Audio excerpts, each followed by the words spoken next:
Shalom, shalom, shalom, chers tous. Que l'Éternel vous bénisse abondamment.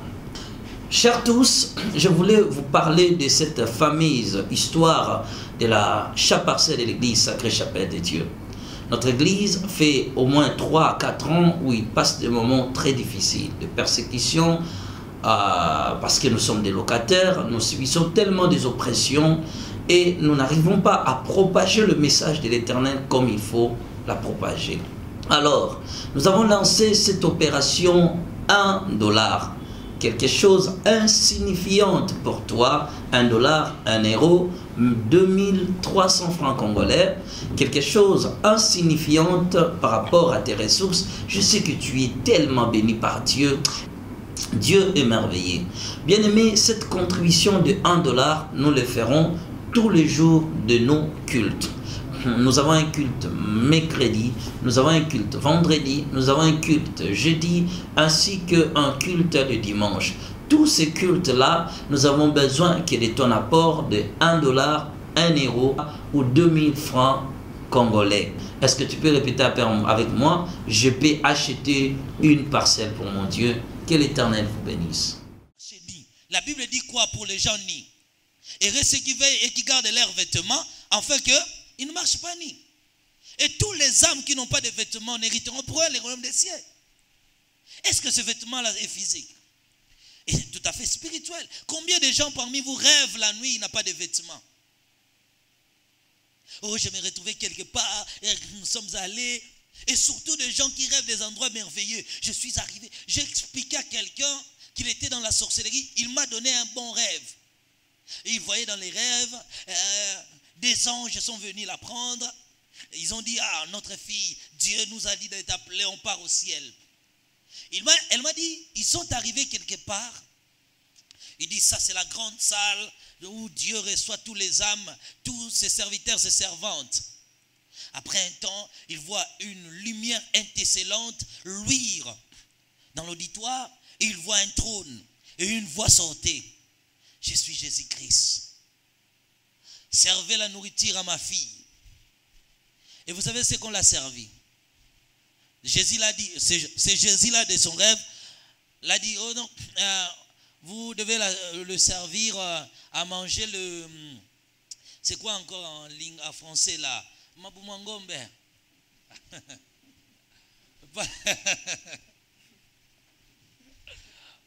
Ah.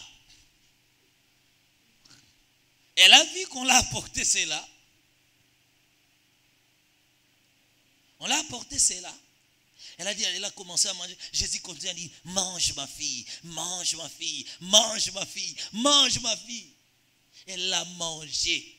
Après, c'est Jésus là lui dit, ah, ma fille, je t'envoie, tu dois accomplir une mission sur la terre. Tu dois aller sauver les âmes. Tu dois aller prêcher la parole de Dieu. Va chez ton pasteur. Dis à ton pasteur qu'il doit se repentir. S'il continue avec ses péchés, il ira en enfer.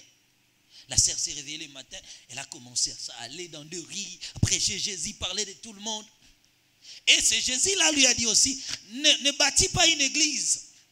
Parce que les femmes qui font ça iront en enfer. Et après, elle m'appelle, je regarde. Moi, ce qui m'a tiqué, c'était quoi? Les Mabumangombe. J'ai dit, tout ce que tu as vu là, je pouvais me tromper. Mais avec les Mabumangombe, ce n'était pas le paradis de Dieu. La sœur a pleuré.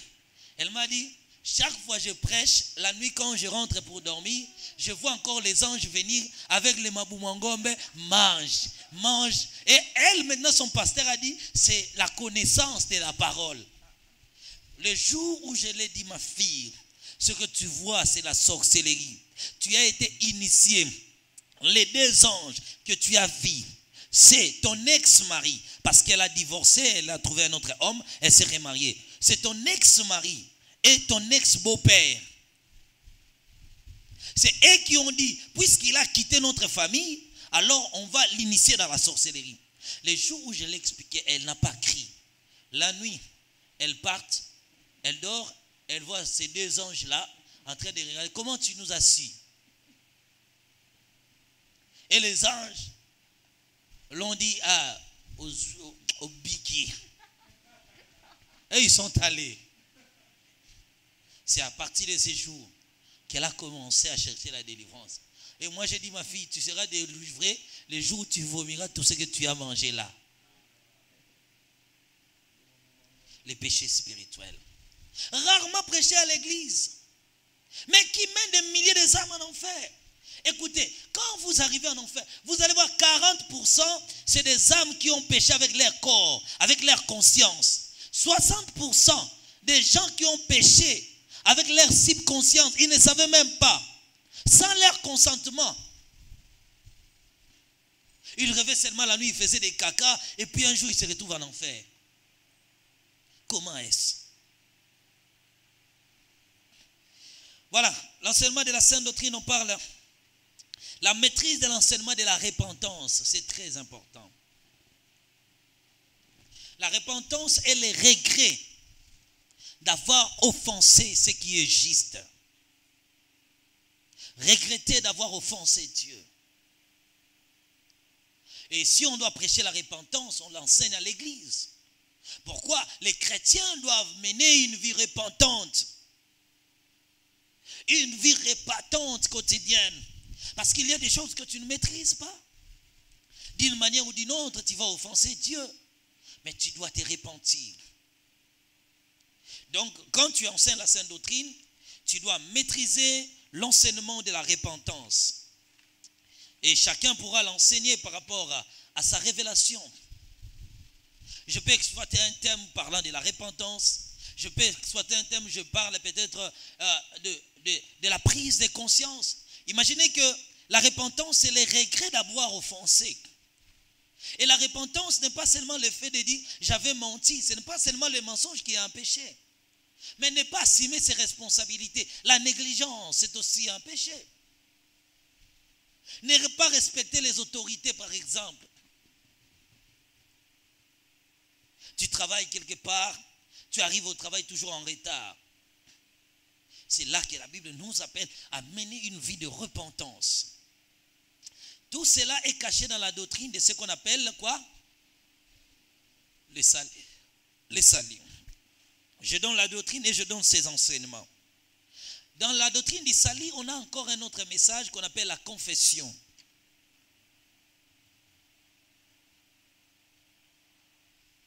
La confession, c'est l'acte par lequel l'homme reconnaît son péché et exprime à Dieu ses sentiments intérieurs. La confession, acte par lequel l'homme reconnaît son péché et exprime à Dieu ses sentiments intérieurs. 1 Jean, chapitre 1, verset 9, Luc 5, verset 8. Un bon lecteur peut nous prendre ce texte.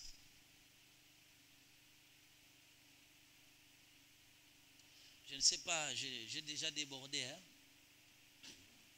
Hein?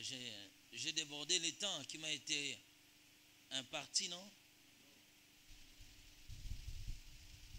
Voilà. La confession. Oui. Voilà. 1 Jean, chapitre 1er, le verset 9. Oui. Si nous confessons nos péchés, Oui. il est fidèle et juste pour nous le pardonner et pour nous purifier de toute iniquité. Voilà. Si nous confessons nos péchés, il est juste et fidèle pour nous le... Donc, tu dois maîtriser la doctrine de la confession. Il y a des confessions privées, c'est-à-dire l'homme face à son créateur. Il y a des confessions qui doivent passer à travers les pasteurs. Et il y a des confessions que tu dois passer à l'église. Toute femme qui a trompé son mari avec un autre homme ne trouvera jamais le pardon de son péché si elle ne confesse pas devant son mari. Est-ce que quelqu'un a compris? Maintenant, si tu ne maîtrises pas ça, tu auras un problème. Tu dois maîtriser les enseignements de la confession. Quelqu'un vient, papa, comme tu me vois là, j'avais trompé mon mari. Mais s'il s'avérait que je pars dire à ces derniers, mon mari va me chasser de la maison. Toi aussi, pasteur, tu concèdes à son idée, tu dis, bon, c'est c'est pas évident de dire à ton mari, je vais prier pour toi. Seigneur, tu as dit, celui que vous pardonnerez sur la terre est pardonné au ciel. Toi, la Bible dit, ne participez pas au péché d'autrui. Tu dois maîtriser les enseignements de la confession. Comment une personne doit confesser? Maîtriser la qualité du péché et savoir comment pousser une personne à la confession. Dans la doctrine du salut, tu dois encore maîtriser ce qu'on appelle la doctrine, l'enseignement de la conversion. Je gagne le temps. L'enseignement de la conversion. La conversion, c'est acte volontaire de l'homme qui se détourne du mal pour se tourner vers Dieu. Apocalypse chapitre 1 verset 12, Actes chapitre 3 verset 19. Apocalypse 1 verset 12, Actes 3 verset 19. Étant prédicateur, tu dois enseigner les gens à retourner vers le Seigneur. C'est l'enseignement du salut. Sans la conversion, la personne ne trouvera pas du salut. Apocalypse 1 verset 12, Acte 3 verset 19. Tu dois maîtriser l'enseignement de la justification. Je répète, après la conversion, tu dois maîtriser l'enseignement de la justification. La justification, c'est quoi? Acte juridique par lesquels Dieu déclare juste le pécheur. Comment Dieu justifie les pécheurs? C'est sans l'enseignement de la justification. Vous prenez Romains chapitre 3, verset 23 au verset 26. Romains chapitre 4, verset 25. Tous les pécheurs ont été justifiés par la croix. Et lorsque la personne croit à l'œuvre accomplie sur la croix, la personne est pardonnée. Est-ce que vous comprenez? Dieu traite la personne pour juste. Ce n'est pas encore, non, tu n'es pas encore saint, comme tu es là. Dès que la personne croit à la personne de Jésus-Christ et qu'il est mort, ressuscité pour lui, la personne est justifiée. Tu dois maîtriser le dernier enseignement, c'est ce qu'on appelle l'enseignement du pardon. Que tout ce qu'on vient de dire, pour qu'une personne trouve la faveur de Dieu, il doit reconnaître à demander pardon. Les salut se manifestent lorsque la personne accepte, reconnaît tout ce qu'on vient de marcher ici, et à la fin, il demande pardon. L'église doit toujours ramener les gens à demander pardon. Demander pardon à Dieu. Tu es sorti toute la journée. Tu rentres chez toi à la maison. Demande pardon. Le pardon est notre garantie que, je vais vous choquer, je vous révèle des secrets. Il n'y a que des choses qui garantissent une personne qu'il est dans une bonne relation avec Dieu. C'est sa capacité de reconnaître ses erreurs et sa capacité d'adorer Dieu, c'est tout. Il n'y a pas beaucoup de choses. Si toi, tu n'arrives plus à adorer Dieu, tu commences l'adoration, tu ne fais qu'une minute, c'est que tu as perdu la relation. La capacité de reconnaître les erreurs, c'était la qualité de David. David et Saoul, qui a commis beaucoup d'erreurs. S'il fallait justifier entre Saoul et David, qui toi tu vas justifier? Saoul. David avait quelque chose que Saoul n'avait pas. La reconnaissance des erreurs. Voilà. Nous sommes dans la 40e doctrine de la Sainte Doctrine. Première doctrine, c'était quelle doctrine? Deuxième doctrine. Troisième doctrine de la Sainte Doctrine. c'est la doctrine de la nouvelle naissance.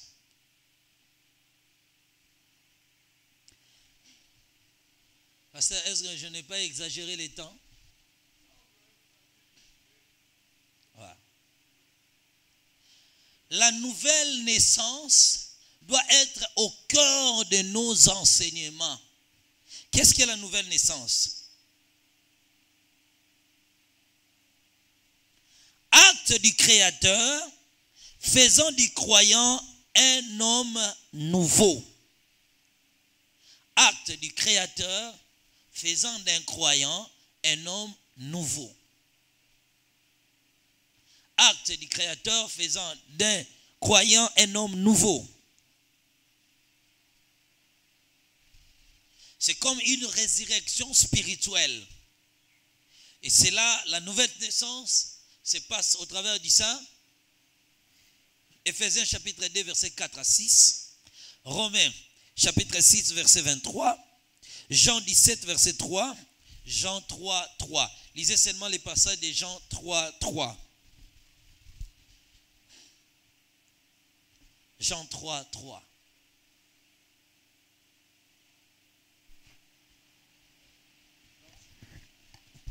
Jean chapitre 3, Oui. le verset 3, je lis au nom du Seigneur Jésus-Christ. Ah oui. Jésus lui répondit, en vérité, je te le dis, si un homme n'est né de nouveau, il ne peut voir le royaume de Dieu. Sans le Saint-Esprit, aucun homme ne peut hériter le royaume de Dieu. Sans cette résurrection spirituelle, vous voyez les démarches que j'ai fait. La personne reçoit la grâce, il passe par les salis, on voit la conviction, on voit les pardons, on voit tout ce que j'ai énuméré. Après viendra quoi? La nouvelle naissance. Suivez bien ma démarche, comment je l'ai fait.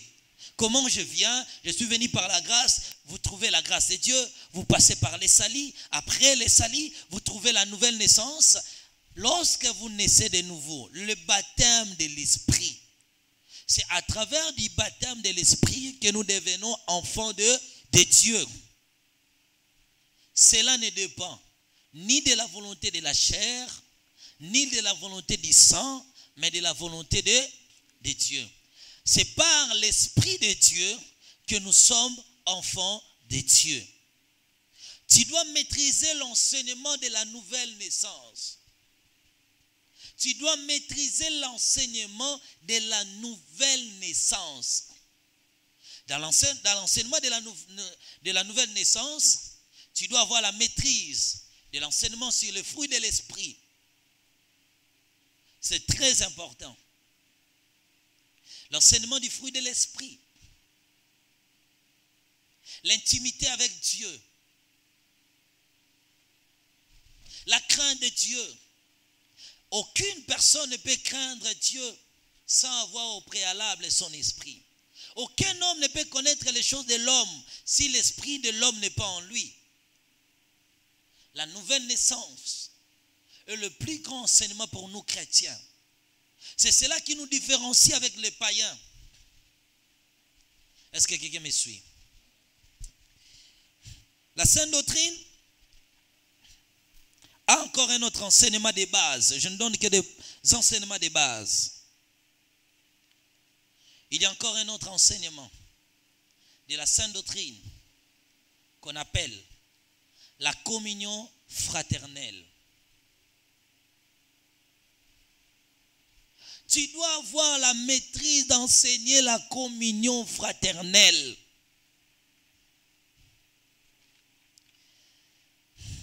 Lisez Actes des Apôtres chapitre 2. Le frère vêtu en rose, vous pouvez lire. Actes chapitre 2 verset 42. La communion fraternelle, c'est quoi? C'est union de plusieurs personnes dans la même foi. Je vais vous expliquer bien. Lisez d'abord les passages.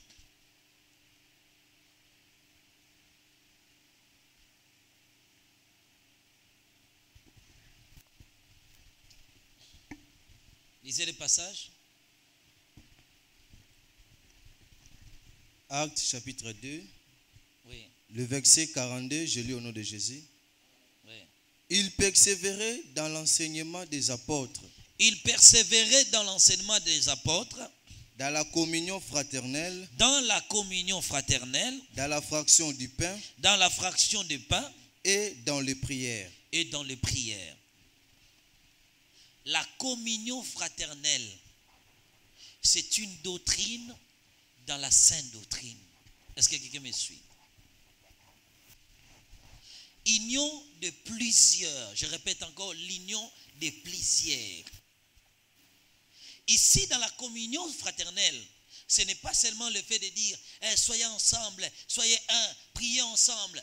Ici, dans la communion fraternelle, on prêche des choses qui peuvent mettre les hommes ensemble. On apporte des enseignements qui peuvent unir les hommes.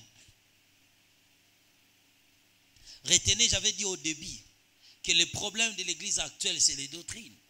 C'est pourquoi je regarde l'autre pasteur comme mon ennemi. Pourquoi? Parce qu'il ne croit pas à ce que moi je crois. Et surtout, j'ai blâmé une personne quand j'étais, je pense quand j'étais au Mali, la personne est venue vers moi et il m'a dit, pasteur, je voulais te parler. Moi, je suis sorti dans une église, église de la porte large. J'ai posé maintenant, j'ai appelé le pasteur, j'ai dit, pasteur, ici au Mali, il y a une église qu'on appelle l'église de la porte large. C'est où là? Oh non, tu connais les églises de la porte large. J'ai dit, je ne comprends absolument rien. C'est cette église-là qui envoie les gens en enfer. J'ai dit, je ne comprends rien. Et jusqu'à la fin, jusqu'aujourd'hui, je n'ai rien compris. Et quelqu'un m'a appelé encore en Europe, et il m'a dit aussi la même chose. Il est sorti des églises de la porte large. J'ai dit, en tout cas, je ne comprends rien. On va parler de l'église après. Je ne comprends rien. Quand ces valeurs païennes commencent à entrer à l'église, la mentalité des souverains sacrificateurs, ça crée la division. Dieu voit les hommes différents que nous les hommes. Dans la communion fraternelle, tu dois d'abord comprendre cela. Dieu ne voit pas le monde comme toi. Dieu voit un pécheur avec une solution. Mais toi, tu vois un pécheur avec une condamnation. L'enseignement de la communion fraternelle est le partage de la parole de Dieu. Tous les pasteurs doivent enseigner l'église à demeurer dans le partage. Pourquoi? Dans le partage, nous éviterons certains problèmes doctrinaux. Certains problèmes doctrinaux, je pense, qui sèment des troubles entre nous. Vivre dans le partage pour avoir la compréhension des choses de Dieu. Vous devez enseigner cela. Le pasteur doit demeurer dans le partage. Parce que la communion vient de cela. Quand je partage avec toi, qu'est-ce que ça crée? Ça crée de l'amour. De l'attachement entre les frères. Ce sont des valeurs aujourd'hui négligées dans nos assemblées. Que l'Église ne parle même plus. Nous avons détruit la communion. Dans la communion fraternelle, on trouve ce qu'on appelle les témoignages. Très important. Les gens doivent dire ce que Dieu a accompli dans leur vie. Témoigner les œuvres de l'Éternel, ça crée quoi? La foi. Dans la communion, on enseigne l'empathie. Et qu'est-ce que l'empathie? C'est le fait de ressentir la douleur de l'autre. Avant de juger quelqu'un, entre dans sa peau, vois les choses comme lui. L'empathie nous permet d'enseigner l'hospitalité à l'église, d'enseigner la générosité. Quand Jésus enseignait sur le bon samaritain, il enseignait quoi? Il enseignait l'empathie. Une personne qui a ressenti la douleur, la souffrance de l'autre. Que je peux voir les choses comme lui. Je peux vivre comme lui, être dans sa peau. La communion fraternelle. Dans la communion fraternelle, on enseigne l'unité que nous continuons de prôner dans nos églises. On enseigne les caractères. Retenez bien, mon thème au début, j'ai dit le ministère qui doit durer. La longévité d'un ministère est basée sur le caractère du conducteur. Qui connaît la prédication de Pasteur Mukuna? Deux prédications que tu maîtrises bien, que Mukuna a enseigné. Si tu es là, lève la main. Deux prédications que tu maîtrises. Mais il est le pasteur qui a plus des églises ici. Est-ce que vous le savez? Je vais arriver. Le caractère est la clé du ministère. Pour que ton ministère dure, c'est ton comportement qui est la base. Quand tu n'es pas accueillant, les gens vont venir à l'église. Les gens vont venir. Les gens ne viendront pas. Quelqu'un qui vient te dire, mon frère, tu sais, j'ai péché. Tu sais ce que tu as fait là, tu iras en enfer. Hein? Tu iras en enfer. Sors ici, tu vas m'essuyer. Les gens viendront encore. Vous savez, il y a tellement de l'impolitesse religieuse aujourd'hui. Vous savez, ce qu'on appelle l'impolitesse sainte. Donc, quelqu'un qui était déjà mal éduqué chez eux, il se cache maintenant dans la peau d'un enfant de Dieu. Ces gens-là ne respectent pas l'autorité. Tu vois, un jeune garçon qui n'a qu'une année de ministère, mais qui commence à insulter les vieux de plus de 30 ans, de 40 ans. Donc, il ne crée même pas l'onction. Est-ce que vous savez que ça, David n'a jamais posé sa main sur Saoul? Jamais. Jamais posé sa main sur Saoul. Il craignait quoi? La loi de l'onction. Dieu, quand il choisit quelqu'un, même si la personne quitte sa voie, le problème c'est la personne et Dieu lui-même. Si toi, tu passes pour tuer la personne, quand la personne a apporté la nouvelle chez David que Saoul a été tué, qu'est-ce qui s'est passé? David l'a fait quoi? Pourquoi? C'est la loi de Dieu. C'est pourquoi là où tu ne maîtrises pas, les affaires que tu ne maîtrises pas n'entrent pas.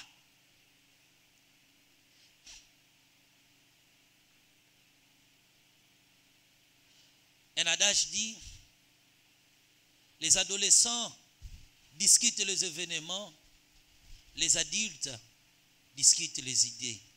Faites attention. Quand tu as encore les yeux de voir les gens, les choses des gens, la Bible dit que chacun s'occupe de ses propres affaires. Tu passes ton temps inutilement à porter des jugements sur les gens. Tais-toi. Ce que tu ne maîtrises pas, tais-toi. Pasteur Jean-Bédé, la bébani, ce qui est pasteur Ngaba. Toi, moi je suis l'enfant de pasteur Jean-Bédé. Mais tu te tues toi-même. Tu ne maîtrises pas cette affaire-là. Ce n'est pas ton problème. Et comme on dit souvent, il n'y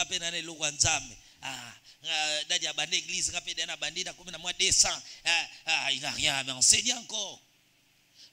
Le droit de l'ancienneté existe. Faites attention.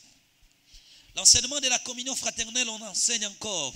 Je parlais du caractère qui est la clé même de la stabilité de la croissance de l'Église et aussi qui permettra au monde de nous respecter, voir Dieu qui est parmi nous. On parle aussi de l'amour du prochain. C'est l'un des enseignements de la communion fraternelle. La Bible n'a pas seulement dit que sans la sanctification, personne ne verra le Seigneur.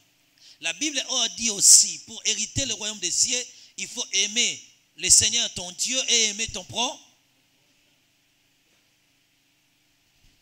C'est l'enseignement de la communion fraternelle. Dans la communion fraternelle, on trouve encore ce qu'on appelle l'enseignement sur l'Église. Vous voyez, je ne dis pas que l'Église est une doctrine qu'on enseigne à l'Église, un enseignement, mais c'est l'un des enseignements qui est lié à ce qu'on appelle la doctrine de la co. Tu dois maîtriser ce qu'on appelle l'église. Reconnaître que nous avons des églises. Première église, c'est l'église universelle. L'église universelle, Dieu a ajouté chaque jour à l'église ceux qui étaient sauvés. Cette église est composée que de gens sauvés, des saints. On appelle ça l'église universelle. L'un sortira de sainteté de l'Éternel, l'autre sortira de l'église de Marcelo, l'autre sortira chez Denis Lessi, l'autre sortira je ne sais où, l'autre sortira. Les gens là qui sont sauvés là, qui sont dans les églises locales, ces gens-là qui craignent Dieu, qui marchent dans la présence de Dieu, c'est eux qui forment ce qu'on appelle l'église. Est-ce que vous comprenez? Parce que l'église, c'est un peuple hors d'un système, hors du système du monde. Jésus dit dans Jean 17, ils ne sont pas du monde comme moi, je ne suis pas du monde. Là, c'est l'église universelle, composée que de saints, des gens qui ont atteint la perfection. Et eux ne passeront pas au jugement. Et ils passeront quoi à la fin du temps, ils passeront quoi? En quoi? À la récompense. C'est là maintenant qu'on appelle l'église, composée des saints, des personnes sanctifiées. Deuxième église, c'est l'église locale.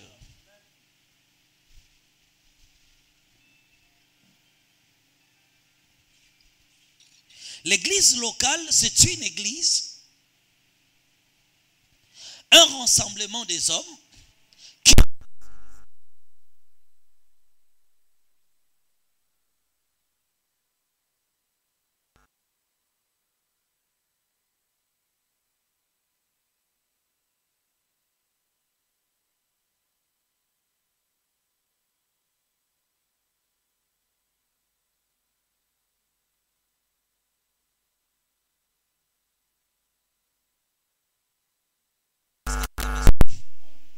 mais vous devez reconnaître la qualité des âmes de l'église. L'église locale est composée de 3 catégories de personnes. Première catégorie de personnes, c'est les personnes ou bien les hommes spirituels. Première catégorie de personnes spirituelles.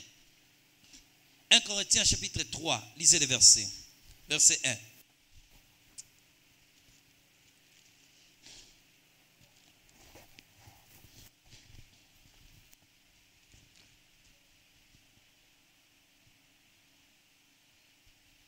« 1 Corinthiens chapitre 3, le verset 1er, je lis au nom de Jésus. Oui. Pour moi, frère, ce n'est pas comme à des hommes spirituels que j'ai pu vous parler, mais comme à des hommes charnels, comme à des enfants en Christ. » Oui. Continue verset 2. « Je vous ai donné du lait, non de la nourriture solide, car vous ne pouviez pas la supporter, et vous ne le pouvez pas même à présent, parce que vous êtes encore charnel. » 1 Corinthiens chapitre 2, verset 14 à 15. Je lis au nom de Jésus. « Mais l'homme animal ne reçoit pas les choses de l'Esprit de Dieu, car elles sont une folie pour lui, et il ne peut les connaître parce que c'est spirituellement qu'on en juge. » Voilà, c'est spirituellement qu'on en juge. Écoutez bien. Nous avons vu combien de catégories de personnes dans ces 2 versets, bien 3 versets de 2 chapitres différents. Premièrement, il a dit, je vous ai donné des laits parce que vous êtes encore chats. Donc, première catégorie de personnes à l'église, ce sont des personnes chats. Deuxième catégorie de personnes, ce sont des personnes. Et troisième, alors qui pourra nous expliquer qui est un homme charnel, qui est un homme spirituel et qui est un homme animal? Et toutes ces catégories de personnes sont à l'église. Tu dois maîtriser la notion de l'église. Parce que tu penseras servir Dieu. Or, tu entraves la parole de Dieu. Je vous ramène dans mon premier exemple. Qu'est-ce que j'ai dit? Un protocole s'est tenu à la porte pour demander à une sœur si en dessous là, qu'est-ce qu'elle a mis? Donc, la sœur avait l'obligation maintenant de faire quoi? De montrer. Parce que chez nous ici, c'est on est ça, ça ne peut pas entrer, hein, de tels caleçons. Mais une femme mariée, ça sème de problèmes à l'église. Voilà qui peut m'expliquer à l'église, homme charnel, homme spirituel et homme animal. Oui, oui, révérend. Merci beaucoup. Ce que je peux comprendre de ces trois types de personnes, la première personne, c'est la personne charnelle. En fait, la personne charnelle, c'est une personne qui se laisse conduire par les désirs de la chair. C'est une personne qui se laisse emporter facilement par les sentiments de la chair. Et je peux en citer quelques-uns. Nous avons peut-être la colère, la haine, la jalousie. C'est quelle personne là? Charnelle, en fait. Oui. Qui se laisse et la emporter personne là est où? dans l'église. Oui. Ça, c'est la personne charnelle. Oui. Et l'homme animal, comme le mot essaie un peu de le dire, animal. Donc, c'est une personne, en tout cas, je peux l'attribuer à un païen. Donc, une personne qui n'a pas encore reçu Christ dans sa vie, qui ne connaît pas les choses de Dieu, en tout cas. Donc, il ne se laisse pas conduire par Dieu. C'est ce qu'on appelle la personne animale. Et la personne spirituelle, les termes, c'est un peu bien de le clarifier. Spirituel, nous voyons l'esprit. Donc, nous voyons tout simplement une personne qui se laisse conduire par l'esprit de Dieu. Donc, qui ne se laisse plus conduire par la chair. Et voilà, il se laisse conduire par le Saint-Esprit. Et les apprentis du Saint-Esprit sont tout simplement dans sa vie. Et à ce moment-là, on parle de Est-ce qu'on peut acclamer les Seigneurs pour ça? Écoutez-moi. À l'église, nous avons trois catégories de personnes. Toutes ces personnes-là sont membres de l'église. Personnes animales. Ce sont des personnes qui possèdent en eux une sémence maléfique. Il est à l'église, mais il n'est pas enfant de Dieu, il est sorcier. Il est à l'église. Il est à l'église. Lui pratique l'occultisme. Mais tous les dimanches, il est là à l'église. S'il a un problème, il part consulter le féticheur. Mais il est à l'église. Les personnes animales sont des personnes qui possèdent la sémence diabolique. La sémence du diable. Parce que des païens sont des personnes charnelles et aussi certains chrétiens sont des chrétiens charnels. Il devient animal que lorsqu'il possède une sémence contraire à la sémence de Dieu, et cette sémence-là est nuisible. Est-ce que quelqu'un me suit? Lorsque la sémence est nuisible, destructive, alors on attribue le titre à la personne comme étant une personne animale. Il est où?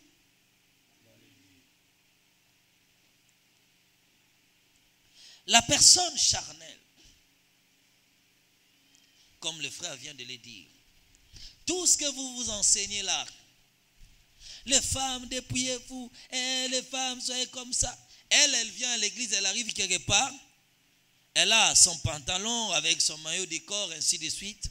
Elle prend un pan et elle a ses plantes dans sa tête.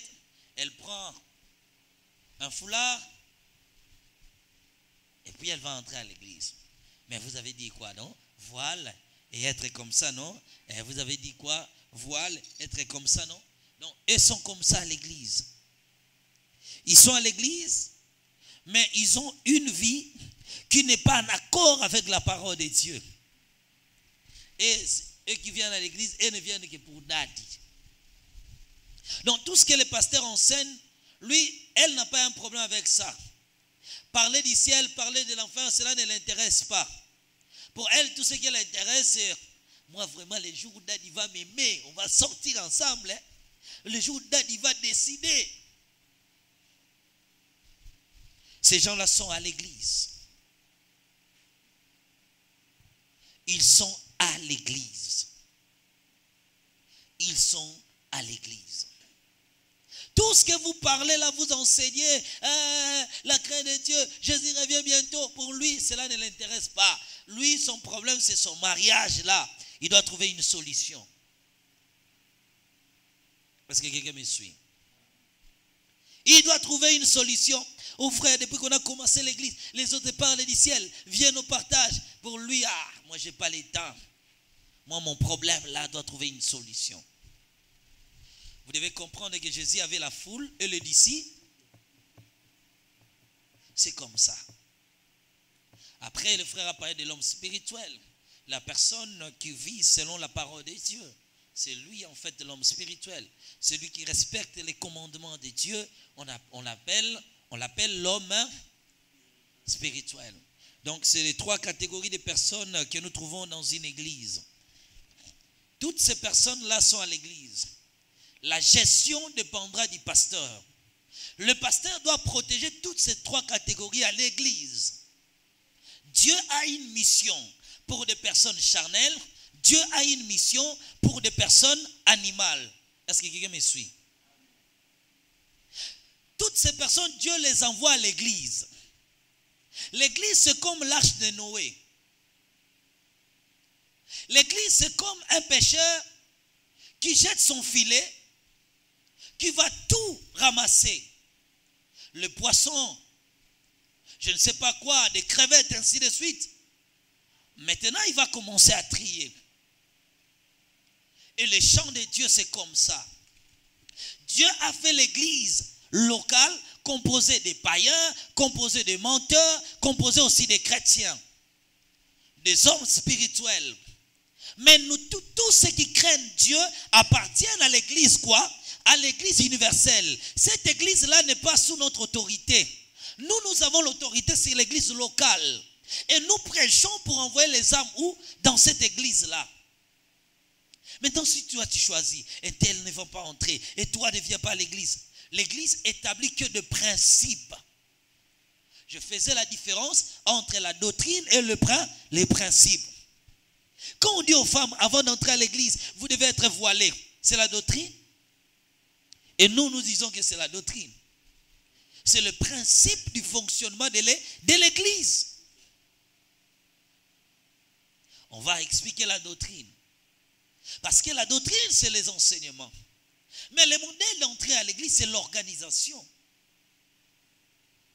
Maintenant, tu dois avoir la maîtrise de toutes ces choses. J'ai une église en Tanzanie. Je crois d'ici là, je serai là, peut-être le 8, je serai en Tanzanie. Pourquoi je pars si vite? Je devais aller en Angola, mais je préférais d'abord écarter ce voyage d'Angola pour aller d'abord là-bas en Tanzanie. Qu'est-ce qui se passe? Mon fils est là, pasteur. Pour lui, il a des prophètes à l'église. Si seulement il s'avérait qu'un prophète donne un message, la dame là est sorcière. Ici, on est une église sainte. Dehors. Il chasse les femmes à l'église.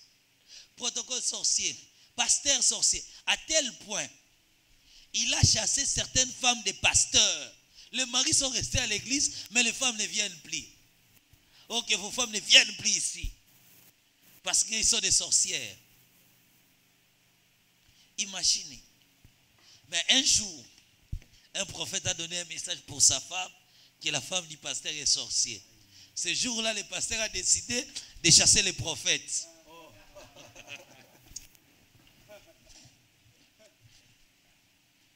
La maturité de gestion, c'est ce qui est important. La maturité de gestion. La qualité des âmes dépend de Dieu. Et toi, tu dois faire un travail. Est-ce que quelqu'un me suit? Il y a des personnes charnelles, animales, ainsi que spirituelles.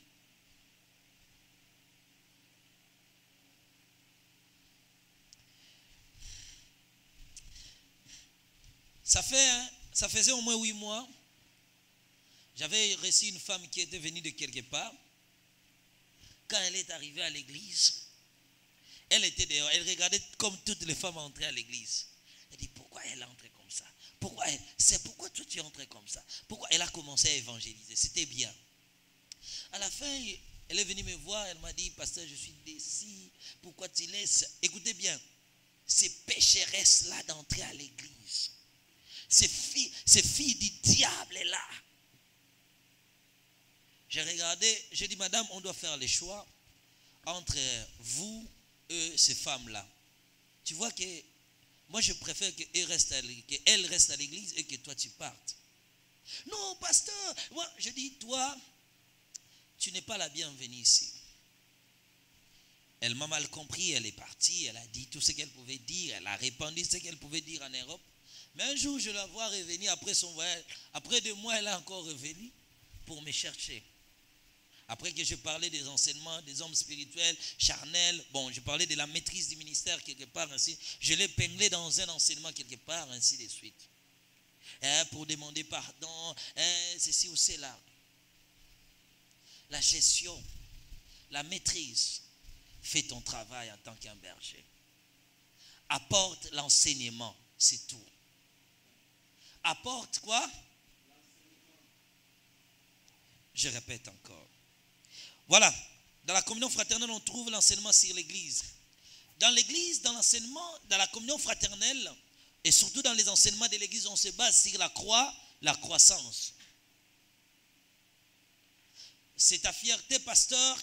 Celui-ci était un frère, celui-ci était diaconesse, ainsi de, un frère, une sœur. Après, elle est devenue servante, ainsi de suite. Tu dois travailler sur la croissance. Dans l'église, tu dois maîtriser ce qu'on appelle la qualité de l'enseignement. La qualité de l'enseignement déterminera ton auditoire. Je vais vous relater une histoire, peut-être vous allez rire, mais c'est bien. À l'époque, mon église était à Kintimbo.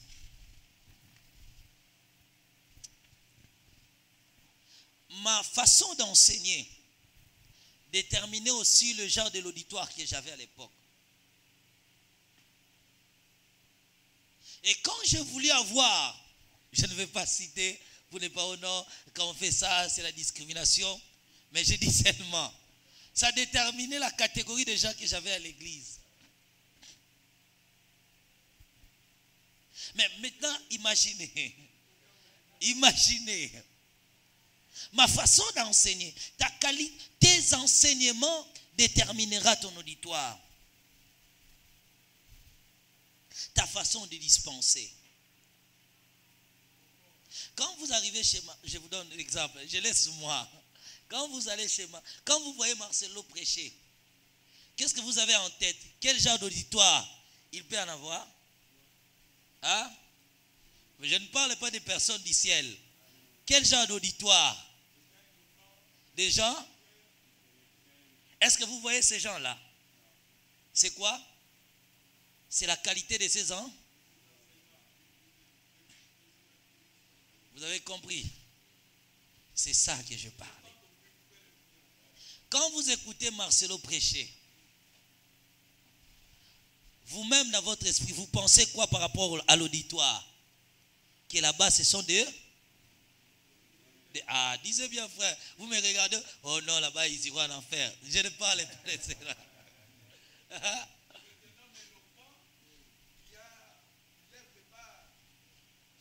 Voyez, tu vois la qualité de l'eau? Moi aussi, c'était comme ça maintenant.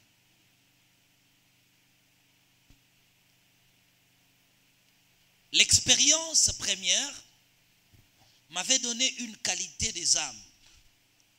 Quand je voulais modifier les choses, le problème n'était pas de changer les gens. Le problème était de changer le de nettoyer le message. Est-ce que tu as compris? C'est la qualité des 2 enseignements qui détermineront la longévité de ton ministère. Il y a des enseignements, écoutez bien, il y a des enseignements qu'on appelle les enseignements éternels. Et il y a ce qu'on appelle aussi des enseignements passagers. Des enseignements qui vont rester et ceux qui vont passer. Pour que ton enseignement reste éternellement, il faut avoir l'art de l'enseignement. Il y a des messages qu'il faut propager à un certain niveau. Si tu enseignes des choses que toi-même tu ne maîtrises pas, ne faites pas l'erreur qu'Adi Nabal a fait à l'époque. Vous voyez l'erreur d'Adi Nabal, c'était quoi? Prêcher sans préparation. Le Saint-Esprit lui-même parlera. Ne lis pas la Bible à la maison. Viens seulement directement, tu ouvres ta Bible. Nous avons est-ce que vous avez le support de ces enseignements? La préparation est le plus grand secret de la réussite. Travaille tes enseignements. Écoutez bien, le monde ne cherche que des choses nouvelles. L'attention des gens est toujours attirée par des choses nouvelles. Si tu veux enseigner comme tout le monde, tu ne seras pas connu. Dieu, quand il t'envoie pour faire la distinction. Faire quelque chose que les autres n'ont pas fait dans le passé. Moi, j'enseignais depuis longtemps. Est-ce que tu me connaissais? Hein? C'est ça. La réussite. Je reviens maintenant au départ. Là, j'ai parlé de la durée du ministère. C'est comme ça. La qualité de tes enseignements. C'est pourquoi il faut travailler l'enseignement. Lire, relire, préparer. Enrichis ton enseignement. Le ministère a deux volets. Il a le premier volet spirituel et le deuxième volet intellectuel. Retenez bien. Beaucoup de ministres de Dieu se trompent. Ils travaillent leur spiritualité, mais ils ne travaillent pas leur intelligence. Le ministère qui perdure sur la terre sont des ministères basés sur la spiritualité et l'intelligence. Écoutez-moi bien, je vous choque encore. Les ministères qui perdurent sur la terre sont des ministères basés sur la spiritualité et sur l'intelligence. Tous les ministères basés sur la spiritualité sans intelligence ne dirent pas. Ne dirent pas. Si tu connais seulement lire ta propre Bible, aller à la montagne de Manguengenge, rentrer, aller en retraite, tu ne seras pas un grand prédicateur. Je te dis clairement, tu dois travailler ton éloquence, l'art de transmission, tu dois lire beaucoup. Tu n'as pas seulement besoin de lire la Bible et fini. Tu dois chercher l'encyclopédie biblique. Ah, quand on dit, Jésus est allé vers Jéricho. Ah, Jéricho, c'était d'abord où? Avoir cette connaissance est très important. Ça t'enrichit. C'est bien pour toi étant un prédicateur. Et tu as besoin de plusieurs connaissances. Donc tu as la connaissance de la Bible. Tu dois avoir la connaissance de la société. C'est très important. J'ai échoué quelque part, je vous dis clairement. J'avais une prophétie qu'on appelle exacte pour quelqu'un. Quand je te regarde, le Seigneur me parle. Je vois dans ton corps, tu as une maladie. Mais comme je ne connaissais pas la médecine, je ne maîtrisais pas les organes humains. Je vois seulement la maladie ici. Oh, le prophète qui était avec moi, qui n'a pas fait la médecine, mais qui a acheté un livre qui relatait les parties des corps humains. Lui, il a maintenant martelé. Il dit, bon, quand le prophète parle là, moi, Dieu insiste sur... Et je vois la personne là est tombée au sol. Moi-même étant prophète, j'ai dit, ma soeur encouragée. Abetinga 24. Lui n'avait pas de prophétie. J'ai dit dans tous les détails que j'ai donné là, j'ai donné le nom de la personne, le nom de sa famille. Mais comme lui n'a pris que ma prophétie là, pour donner une précision, frère, tu dois avoir la connaissance. À l'église, il y aura des médecins. À l'église, il y aura des mécaniciens. À l'église, il y aura des illettrés. À l'église, il y aura des lettrés. Un pasteur doit être plus intelligent que tout le monde. Mon fils qui est là, qui est derrière, m'a relaté une fois Il y a une sœur qu'on a à l'église qui est venue de la France. Elle, maintenant, quand vous prêchez à l'église, au lieu de lire là, tu as dit les. Là où elle est assise, on dit là. Et quand tu répètes encore, au lieu de dire au pluriel, tu as dit au singulier. Ah non, c'est au pluriel. Alors ce déficit-là, c'est ton travail. Nous travaillons plus notre côté spirituel, mais nous oublions notre côté intellectuel. Tu sais pourquoi? Ces gens, nous sommes les premiers à accuser ces gens-là. Ils sont des occultistes. C'est pourquoi, pour cacher notre faiblesse, on fait quoi? On accuse à tort les autres. On pense que de petites églises, ce sont des églises de Dieu. Des grandes églises, ce sont des églises du diable. Un jour, le pasteur Jean Bédel avait posté quelque chose sur, je vis sur WhatsApp, quelque chose comme ça, j'ai oublié. Une grande église, soit c'était au Nigeria, plus de 120 000 membres comme ça, toutes ces femmes dépouillées. Alors dis-moi, le pasteur là, il est un païen? L'intelligence, la Bible dit, la maison n'est pas remplie par la spiritualité, la maison est remplie par l'intelligence et la sagesse. Travaille ton intelligence, frère. Moi, maîtrise à ma corps exact. La Bible ici que tu prêches, c'est en français. Il faut reconnaître que la Bible a été écrite en hébreu, en araméen, en grec. Et la langue qui était parlée à l'époque, c'était quelle langue? Jésus-Christ parlait quelle langue? Grec était une langue quoi? Une langue de commerce international, comme on a aujourd'hui le français, l'anglais, ainsi de suite. Hébreu était langue locale. Bien aimé, si tu t'habitues toujours, voilà, maintenant on nous suit directement sur FB. Et toi tu te lèves ici,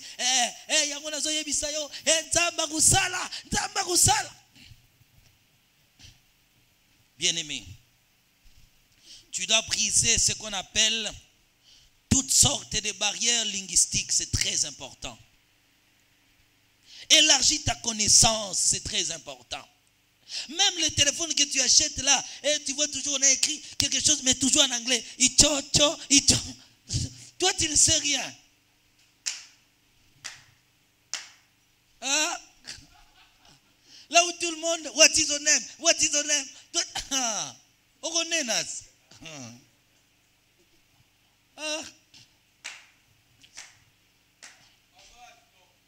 Je suis allé quelque part un jour, j'étais en voyage, nous étions à Kenya.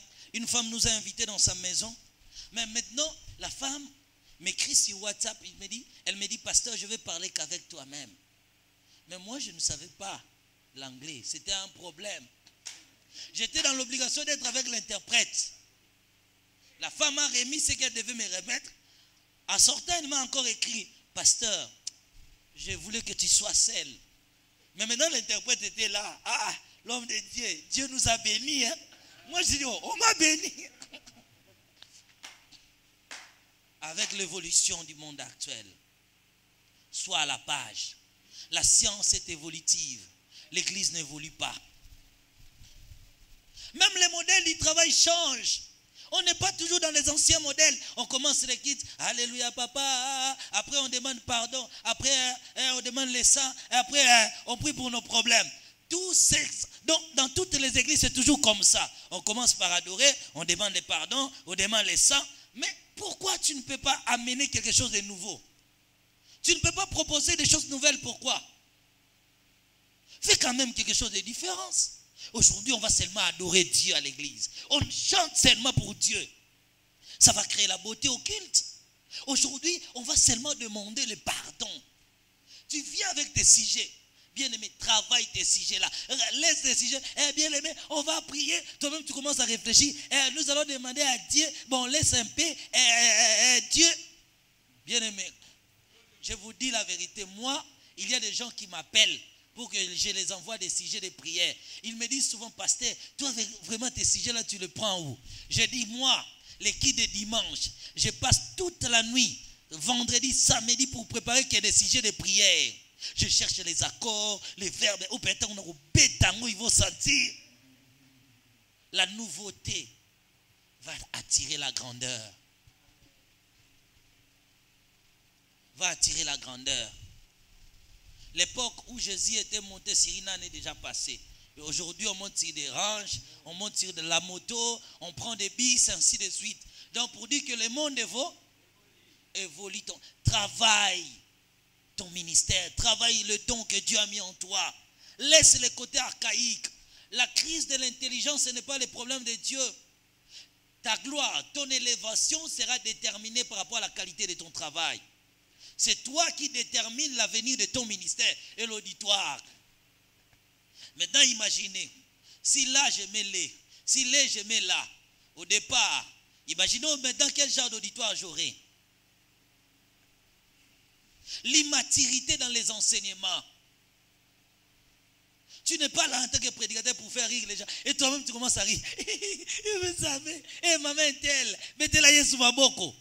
Tu dois quitter l'immaturité. Papa Jean pose la question. On a des personnes compris pour eux, mais qui vont toujours à l'église catholique. Hein. Ils partent là-bas, ils payent, mais ils payent sa dîme chez toi. Donc tu peux venir chez lui, tu prophétises, tu pries, tu lui parles du ciel et de l'enfer, tu parles de mauvaises églises. Au finish, il part là-bas. Donc pour toi, pour lui, toi, tu ne dois que recevoir la dîme. Venir dans vos églises là, votre manière de prier. Pourquoi on ne peut pas évoluer? Pourquoi on ne peut pas évoluer? Améliorer notre travail. Toujours le son à l'église en train d'indisposer les gens. Pourquoi on ne peut pas changer? Moi, à l'église, à l'époque, c'était comme ça. Pour que l'onction descende, il faut que je danse d'abord. Ah, bon, on dit, déjà, le prédicateur est sinatoki, même si on danse pour Dieu. Mais évoluer un peu. Donc, là, on laisse les instruments, on prend d'abord les tam-tam. Maintenant, vous savez pourquoi j'ai changé? Un jour, j'ai écouté les gens du dehors en train de relater. Ah, église à Pévalon. Bien aimé. Église à Pévalon. Il y a Pévalon au Baranangouye. Imaginez maintenant, je suis là, je me regarde, je dis, ah, donc c'est qu'il nous manque seulement des soutanes ici. Donc on nous a taxé de l'église Pévalongo. Pourquoi? Du matin au soir, on sautait, et tout.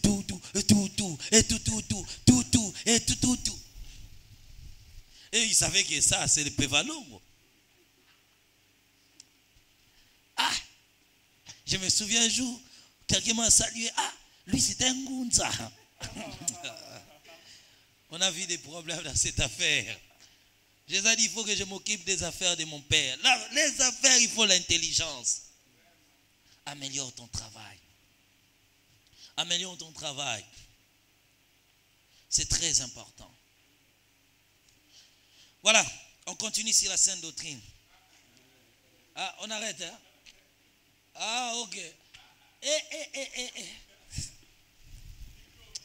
Bon, pardonnez-moi, je vais m'arrêter. Je vous donne le point de la sainte doctrine pour clôturer.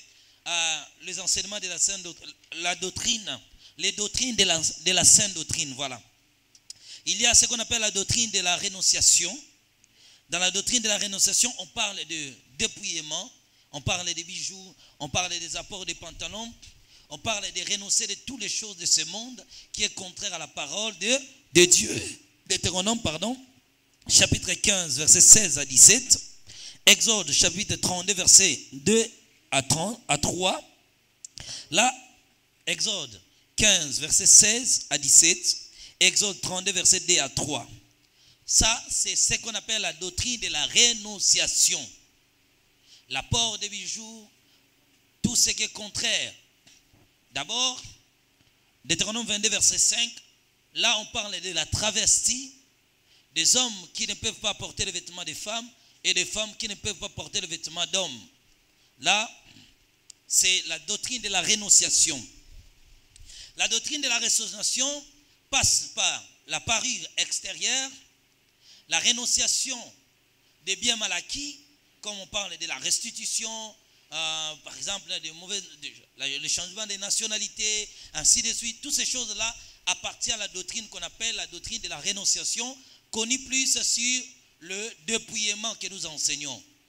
Mais en réalité, c'est la rénonciation. Donc quand on accepte Dieu, on renonce à tout ce qui est contraire à la volonté de Dieu. Bon, je vous explique, la doctrine de la rénonciation, c'est quoi? Consiste, à renoncer aux choses auxquelles Dieu est contre pour lui plaire. Doctrine de la rénonciation consiste à renoncer aux choses auxquelles Dieu est contre pour lui plaire. C'est pourquoi on parle des faux cheveux, on parle des pantalons, on parle des bijoux, on parle de toutes ces choses-là qui sont les enseignements de la saine doctrine, mais basée sur la doctrine de la rénonciation. Vous allez lire à la maison. Il y a encore ce qu'on appelle la doctrine de la sanctification. Et la sanctification, c'est le fait d'être dédié à un Dieu. Soit nous, chrétiens, nous sommes dédiés à Dieu.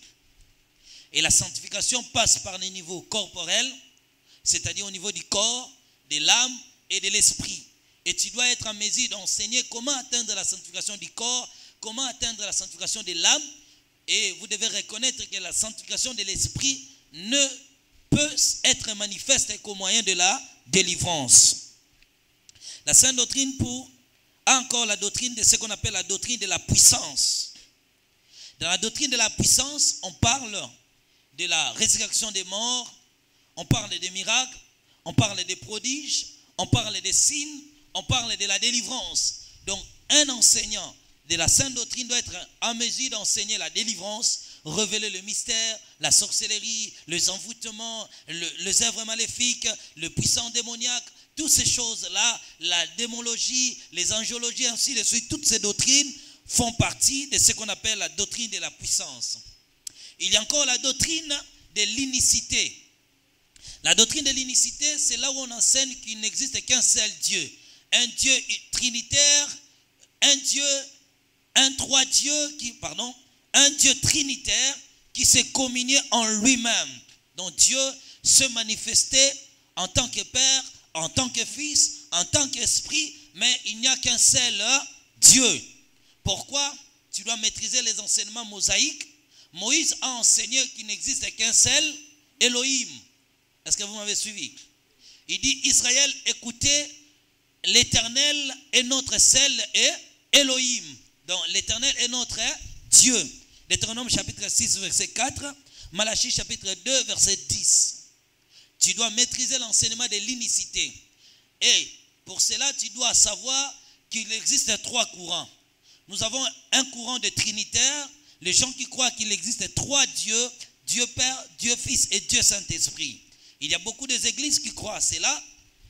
Il existe le courant des binitaires, des gens qui croient à l'existence de Dieu, de deux dieux, Dieu Père, Dieu Fils et le Saint-Esprit est une force. Ce courant existe encore. Il existe maintenant le courant de l'unicité. L'unicité de Dieu sont des chrétiens spirituels, des gens qui croient qu'il n'existe qu'un seul Dieu. Le Père n'est pas un nom, le Fils n'est pas un nom, le Saint-Esprit n'est pas un nom. Le nom de Dieu, c'est qui?